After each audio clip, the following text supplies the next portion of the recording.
I was in the bank. I was working in the bank. I was miserable. So I was in Access Bank for almost 2 years before I resigned. I said, you know what? This is not me. I don't want to be a banker. I'm never going to be a banker. It's not going to happen. And that was how I found myself in film. The future of Nollywood is now. In fact, this is the best time to come into Nollywood because we are going global. Either Esse likes it or not. Either Weebek likes it or not. Nollywood is going global. It makes sense for us to join the train now and make sure we're among those change makers.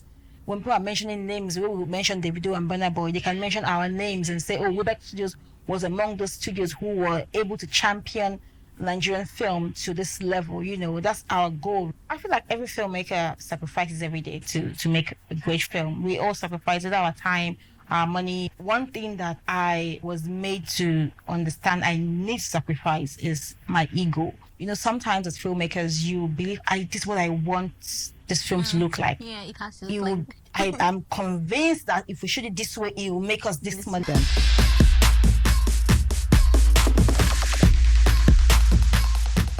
Hello everyone, welcome to today's episode on She Create Podcast. I'm Jemai Smalls, your host. Alright, on today's episode, I have with me a super talented, a filmmaker, and a co-founder, CEO, Weebek Studios, Esse Akwawa. Am I right? Esse Akwawa has led over 150 productions. He's not only changing the game for women in the creative space, she's leading and breaking through barriers. Ladies and gentlemen, let's give it up. Gentlemen, yes, I said it. Gentlemen, you should watch our podcast. You men, you need it. Yeah. So give it up for Esse Akwawa. Hi, Esse. Hi, how you doing, Jumai? I'm fine. How you doing? You look so Great. beautiful. Thank you so much. You too. How have you been? Fine. We're pushing it. Oh, good. I like that.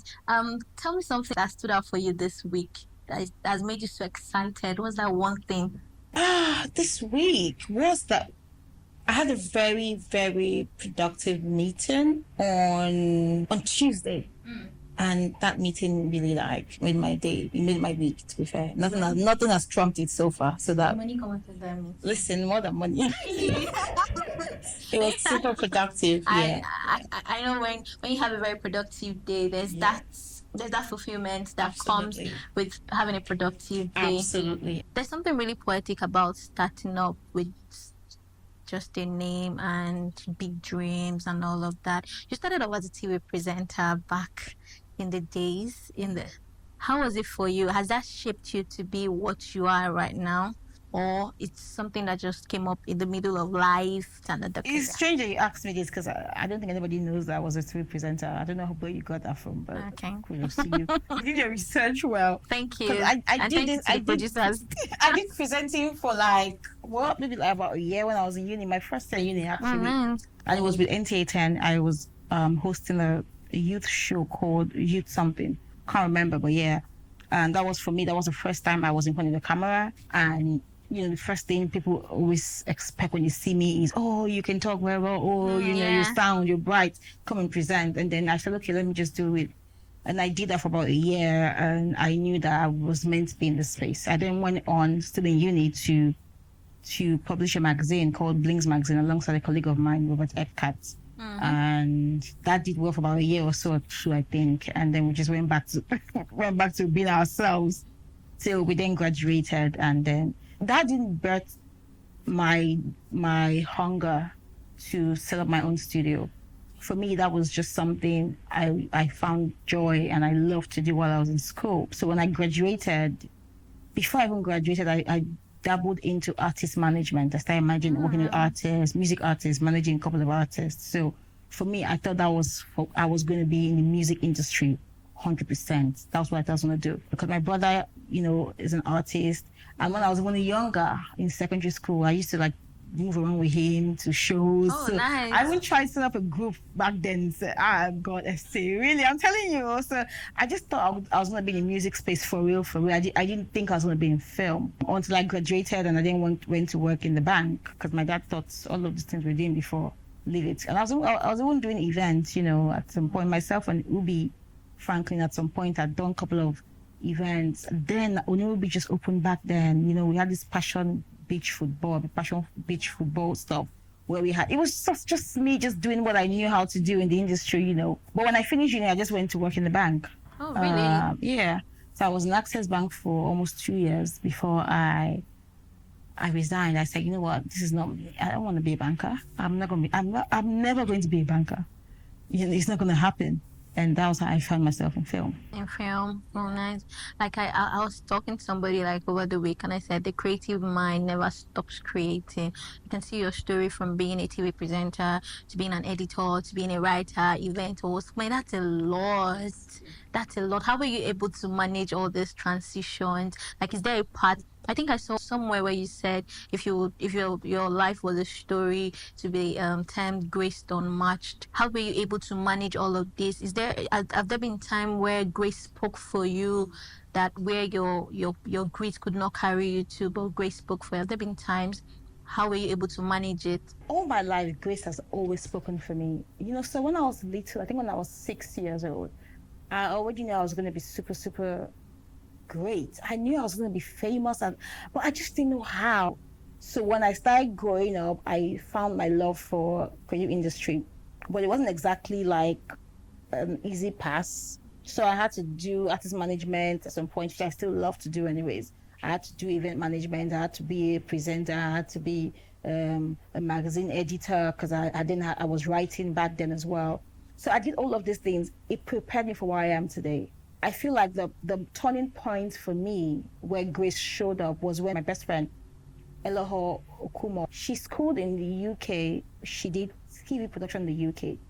And then she had then come back and she was like, oh, Esse, let's go and see this guy I'm trying to talk to help us with a TV show. Because when we're young, both of us always said we're going to have a TV show. We're always going to have a TV show. I was in the bank then working, and then Elo had said to me, Esse, let's go to AVF to go and meet Mr. Yinka. I didn't know who Mr. Yinka was. I didn't know what AVF was. I was in the bank. I was working in the bank. I was miserable. She's like, you know, you're not supposed to be here. I said, I know. When I had to pay the bills, I was living by myself at that point in time. So we had then gone to AVF, and then I started speaking to I call him YK. We all call him YK. I started speaking to YK, and I remember that he was just looking at me like this, and I was talking. He said, "Damn, you have so much passion. Like when you talk about." He's like, "What did you do?" I said, "Well, I'm a banker for now." He's like, "No, you listen. You're not a banker. You are creative." Because I was just going on and on with ideas, with the way I think we should shoot this thing and all of that. And I've not done this filming before because bear in mind I was in the music side of things and events. So I wasn't in film. And banking. Yeah, and banking. So for me, I would say it was grace that made Elohot say to me, let's go to see YK. And it was grace that made YK see the talent in me and see that there was something in me that needed to be cultivated. And at that moment, in fact, the next day, after I left YK, the next day I resigned from the bank. Oh, nice. I didn't go back I said, I'm done. And then I started working at AVF. And that was where I was taught everything I know today. YK taught me everything I know today. Meeting YK was the turnaround point. It was turnaround point. For me, that was grace. Grace led me to YK. And when you got into film, right, I saw that in your bio, you've led over 150 production. And this should be like, listen, it's over a decade. I've lost count. So for me, when I started working in film, I said to myself, I wanted to touch every aspect of the film and television industry, which is documentary, film, music videos, feature films, short film. So I've done everything. At some point where TV commercials, corporate videos, I've done everything. In fact, the last one that I was thinking, should I know, was music video. But I had to do it. I was like, you know what? I want to be able to say that I have done it all. And then I had to do a couple of videos with Ajay Filmworks. You know, Ajay had brought me on to produce a couple of videos for him. Sometime, I think 2017 up until 2019, about. So for 2 years, I was working on music videos with Ajay, from Simi to different artists, basically. And then I also worked with Timmy Davis as well on a couple of Johnny Drill's music videos to produce them. And after I did that, I was like, yeah, okay, check. I, I see it. I've done it all now. I So see so much courage, so much boldness, yeah. and yearning for more. Yeah. I see that in you, and I would say that I really admire that about you. I'm not gonna lie, and I would like to ask. You spent 5 years and few months at Accelerate TV, right? And you stepped down to pick up a very strong role. You see, this role is very big. And sometimes when I see CEOs, I'm like, do you guys sleep at all? Especially when it's coming to the month end, I need to pay stuff. Like, how do you guys sleep? So tell me, was there any point where fear came in that, oh, Essay, you're about to do this thing. Are you sure this is it? This is your calling? I know you are you are someone who takes big move without fear. I can see from your story how you moved from one place, one career to another career, from one industry, how you managed to do a lot in the film industry, right? Were you at one point scared, afraid that, oh, this thing I'm about to do, I can't do it? How did you pass that phase to step into the CEO role? So I wouldn't say I was afraid. I would say I was more concerned. I was more so I'm super attached to brands or to companies. That's one of my major problems. My friends think it's a huge problem. So even before I became CEO of Weebek, I never sleep. I keep thinking of the company. Wherever I'm at, you think I own the company. I don't know why, but it's just me. I always act like I own the company. So I'm always messaging people at night and saying, "What's up? How can we do this?" So for me, with Accelerate, it was that, and I took Accelerate Studios like my own baby, right? So I sort of like wanted to make sure it did so well. I wanted to make sure we got to the right place in the industry. I wanted to make sure we're taken away from the point where they see Accelerate like as a bank-owned platform, but see it as a studio on its own. So for me, that was a challenge for me that I was super happy to take on. When it was time for me to leave, I struggled a little bit. Not because I thought it was going to fail after I left, but I'd built something. I'd built so much. I'd built a good team. I'd worked on a project that I was so proud about. How do I leave all of this behind and start afresh? Right. But because of the builder in me, I'm a builder. I love to start things. I love to build things. It excites me. For me, it's like, oh, something new again. Something new again. So it excites me to start something new and to build it to a point. So I said to myself, but Esther, this is something that you love to do. Why are you scared? So I left not afraid, but optimistic that I'm about to build yet another big brand. And now I'm not an employee, but I have stake in this company. Every company I've worked in previously, I didn't have stake in them, but I didn't think about that because for me, as long as I'm here, I always say something to my friends or colleagues, then I'll be like, God brought me to this company. I don't know why he did that, but I know that he brought me here for a reason. I had to meet somebody to change somebody's life, to get my life changed by somebody. When I am done, when all of this has happened, the essence of him bringing me here, if it has happened and it's done, he will take me away. So I was always open to God telling me the next step. And when I was going to leave Accelerate, God had said it was the next step for me to go. I prayed about it and I said, can I go now? Because I'd wanted to leave a while back before he said, no, you can't. That was like 3 years ago. He said, no, not yet. So I said to him, now, can I go? And the Bible also says that when you know that God is in a plan, he puts things in place for you. And that was what happened with Weebek. God just brought in people, partners that I didn't even think of. I didn't even know some of them from anywhere. God just sort of like brought people, helpers around me. And like I said to you, my life is all about the grace of God. I don't know why he loves me so much, but it's just been God's grace. So leaving Accelerate, I didn't have any fear whatsoever because he has said to me, you can go now. So when God says to me, go, honey, I will just go. I don't even think about anything else. If he says go, you go because he got it covered already. Exactly. So I wasn't even scared for nothing. Yeah. I know a lot of people are stuck somewhere and they're finding it difficult to make that decision, even when God has told them to go, right? The fear of what's next. What am I going to be doing? Will this work? Will this not work? And I know there's someone out there, this particular story must have touched you. And I hope you would take one or two from this episode and make that move. I see that for Weebek Studios, one of the goals is to tell beautiful African stories. How do you intend to do this without westernizing the stories? I feel like, I mean, first off, we're telling beautiful African stories that can resonate globally. We are not going to westernize the stories, but we're going to make sure that the processes is properly adhered to, which is proper development of the stories, so that when someone in Russia is watching a Nollywood film, they can relate. Because right now, yes, Nollywood is sort of popular around the world, but it's popular around the world amongst Nigerians in diaspora or West Africans in diaspora.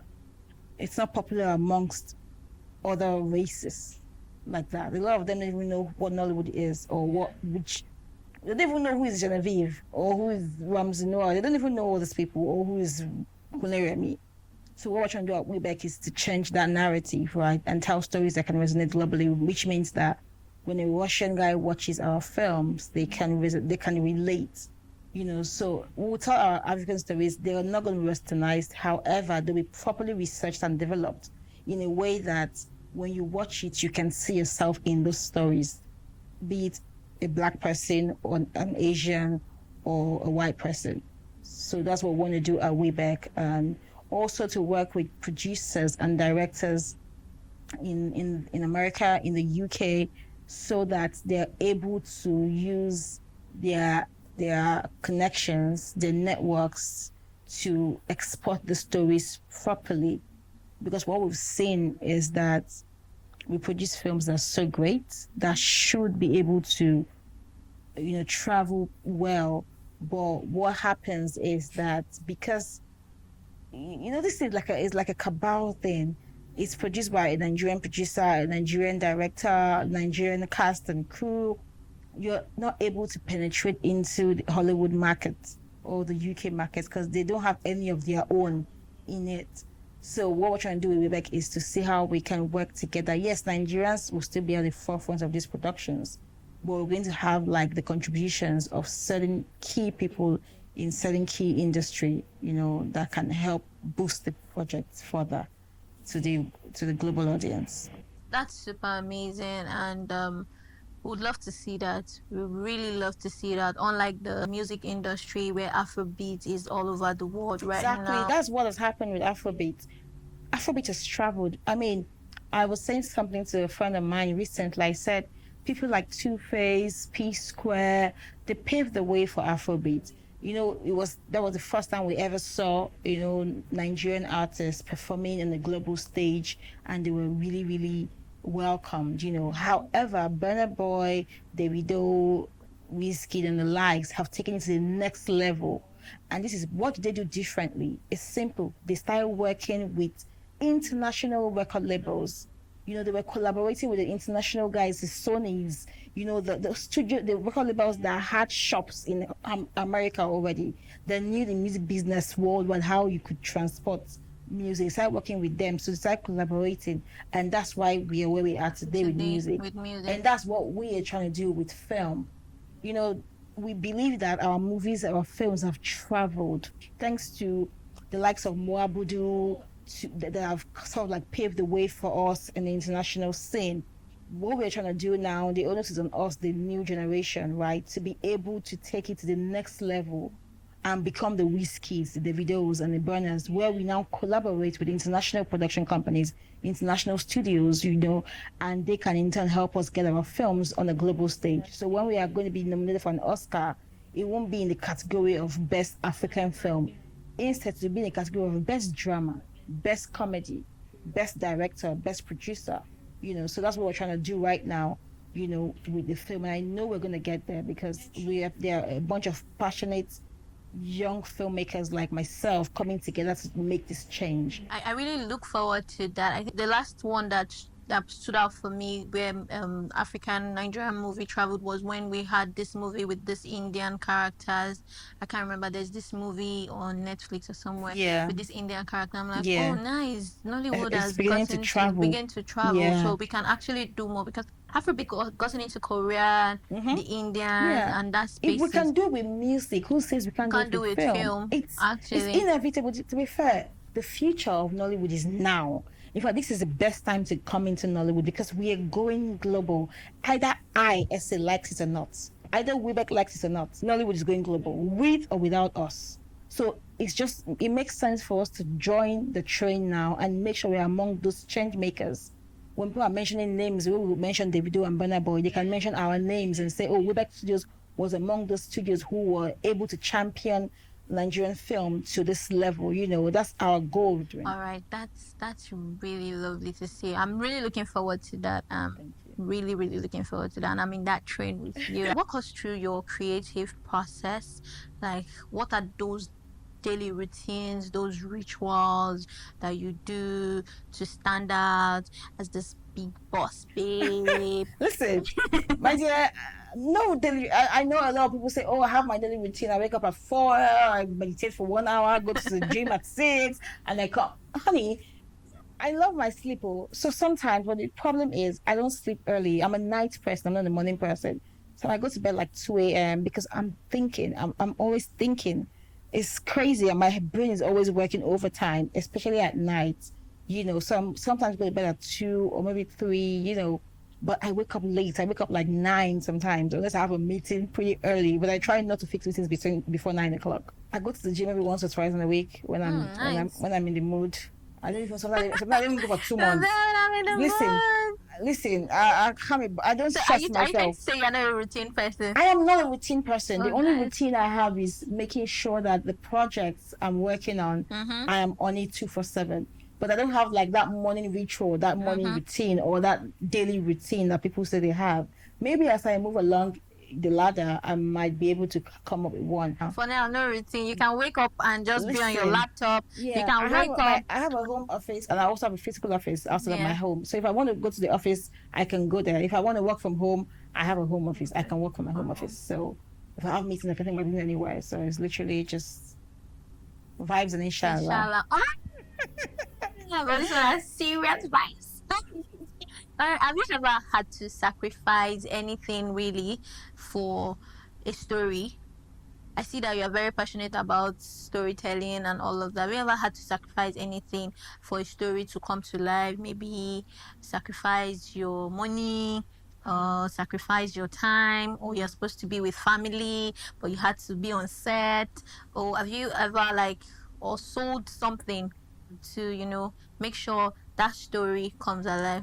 I feel like every filmmaker sacrifices every day to make a great film. We all sacrifice it, our time, our money, or we are always sacrificing. But one thing that I was made to understand I need to sacrifice is my ego. Sometimes as filmmakers, you believe this is what I want this film to look like. Yeah, it has to look like. I'm convinced that if we shoot it this way, it will make us this money. Yeah. But I've learned that sometimes you might not be the smartest in the room. Yeah, you might be smart, but not the smartest in the room. So learn to listen to other people and their opinions and their strategy as well. So over the years, I've learned to sacrifice that, and I'm just saying, what, I'll listen, I'll see how it goes. And even recently, I made a film, and on the set, it was super stressful mentally for me. I've never ever gone through that kind of process in my life before, but this was me working with a new with somebody I've not worked with before, and the mental stress was too much. I almost walked out on the project, but I said to myself, how are you going to work on something you've been working on for months? And I said to myself, what, Esse, you can actually do this, you can handle this. And thanks to God, I prayed about it, and I said to God, just give me the grace and the strength to just continue, And I continued and finished the project, and I saw the rewards afterwards. And I just said, sometimes in life, just let it go and just focus on the goal. Focus on the prize and every noise behind you. And that was something for me that was profound and strong. That I thought, wow. wow, so filmmaking can break somebody like this, you know? Because I always thought I was super strong. I got it figured out. I said I got it covered, But this one, no. But I'm glad it happened because with me, once I go through something once, I can't go through it again. Never. Actually, never ever. No, I find myself with that. It won't happen again. You said you're coming from a screening. Do you want to talk about your documentary? It's our beloved documentary. So I produced this while I was still at Accelerate. It's a documentary we did with the Basanjo. It's called The Decolonization of Africa. It was commissioned by late Dr. Herbert Weebek. And it was executed by Accelerate Studios. I produced it. Ili Ilman directed it. And we've screened it at Cannes, at SOAS, London, in America as well. And this is the Nigeria screening where we had to invite a lot of the dignitaries who were in the video, in the documentary, and also General Olusegun Obasanjo, So I just came back from there. And watching this documentary again just, makes me super proud of the work. It took us 2 years to make this documentary, travel to different African countries, the UK as well, to interview people, it's a documentary that would educate our kids long after we're gone. Because, there's a lot of, whilst we're all trying to get westernized, we forget where we're coming from, our history. And our history is super important, especially to us Africans. If you know where you're coming from, you can't know where you're headed. So this documentary does that. It's a 6-part documentary series. It delves into where we were before the colonizers came and where we are now years after they've left. Are we truly colonized? Are we truly decolonized as Africans? So it's a very emotional documentary for me, emotional project, because we always say, blood and sweat went into that project, and I hold it very close to my heart. I'm really proud of you, and I see the reward for filmmaking is seeing your project, your idea, it's come to life, like that idea that you spoke about in a room or somewhere, just I have this idea, and you see it, the big picture. I think that's the reward, because if you're looking at the process to bringing it to life is very chaotic. I'm not gonna lie, you go through so many breakdowns, mental breakdown, but when you see the bigger picture, is rewarding. Congratulations on that again, and I'm really looking forward to see that as well. How do you manage people thinking you figured it out in life? And they say, Esse figured it out. She knows all of this. She knows what to do. She knows what to say. She has it all figured out. And they need something, and you have to come through for them. Meanwhile, you are trying to figure your own life out. How do you... I still don't have everything figured out. I just literally depend on the Holy Spirit all the time. You still have to come through for your team. Yeah, I depend on the Holy Spirit to kind of help me out, because what do I know? Nothing. A lot of people might see me and think, you should. So if I've not got nothing figured out, and I thank God for my background, and I thank God for the kind of parents I have. I feel like my background in Christ has sort of helped me so much in my journey. So I've never really relied on my own understanding. I pray to God when I need a direction or a guide. I've had bad days, and I've had great days. And on my bad days, I literally say to God and I ask him one question: what is the lesson here? Because I believe that every bad day comes with a lesson. So show me the lesson here, so I know that, okay, this was why I had to have this bad day. So I'm still figuring things out with the help of the Holy Spirit. And I will always figure things out because I have those people on my side. But me, by myself, no. When they see you stepping up the ladder, right, they actually assume that, she's the boss. She has the solution to everything. That's why they are teammates. And that's why you create teams that when I don't know it, you should know. I've really relied on my team members, even from when I was at Pulse, even when I was at Redbox, Accelerate. I've always relied on my team members, because no matter how much you know, there's somebody else who knows something that can change what you know into something bigger. And for me, collaboration is something I don't joke with. Hence the reason why, even at Weebek Studios, you can see I had to collaborate with my peers to come up with Weebek Studios, because I believe so much in partnership and collaboration. So when I'm in a team, I always make sure that everybody's input is recorded you know, even the social media person or the intern, they know me, accelerate everybody. What do you think about this? What are your thoughts? Do you think we should do this? Do you think we should do it? I'll ask someone that you don't even, I will ask, what do you think? Do you think it's a good idea? And when you ask them, you'll be shocked at what they will say.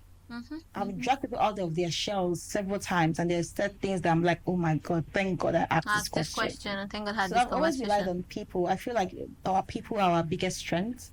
And if you fail to realize that as a leader, then you're going down the road, you're going to fail drastically. So yeah, I still rely on people till tomorrow. I still call my friends up, my ex-colleagues, and say, guys, I'm trying to do this. What did you think? So as a leader, right, what is that one skill that stands you out, that makes you be a great leader? I feel like for me, it's my ability to treat everyone equally. I don't care if you're the cleaner or you're the senior producer or you're the CMO. I treat everybody equally. Yeah. I was brought up that way, to be fair. My parents brought us up that way. We're told, we're trained to respect everybody and treat everybody equally. So, and a lot of people say, oh, Esther doesn't, Esther is always right. I play a lot. You wouldn't even know I don't care about those titles. I want to just do the work and get it done. So treating people equally is one gift I think God gave to me, and I'm super, super grateful for it.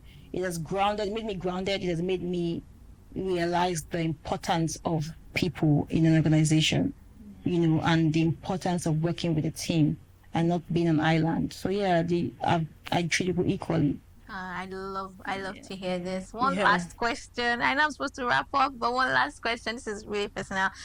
Is there something you're still trying to learn about yourself to give?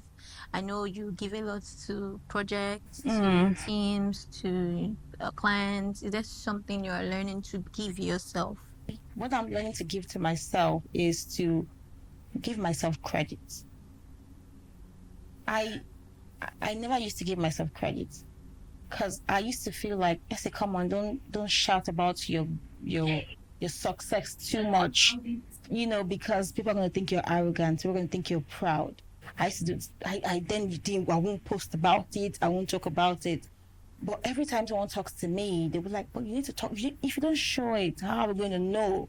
And it's called showbiz for a reason. You do all these great things, essay, but you don't even post them. Nobody knows you're doing these things. So even till date, when I still post my successes, right, I still feel, oh, I hope I'm not doing too much. Oh, I hope I'm not bragging too much. I hope someone's not thinking this one is bragging too much, But I tell myself, in time, you will learn to not listen or imagine what people are thinking. Yeah.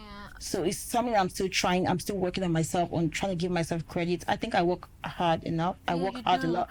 I think I gave my job my 101%. Yeah, Trust me.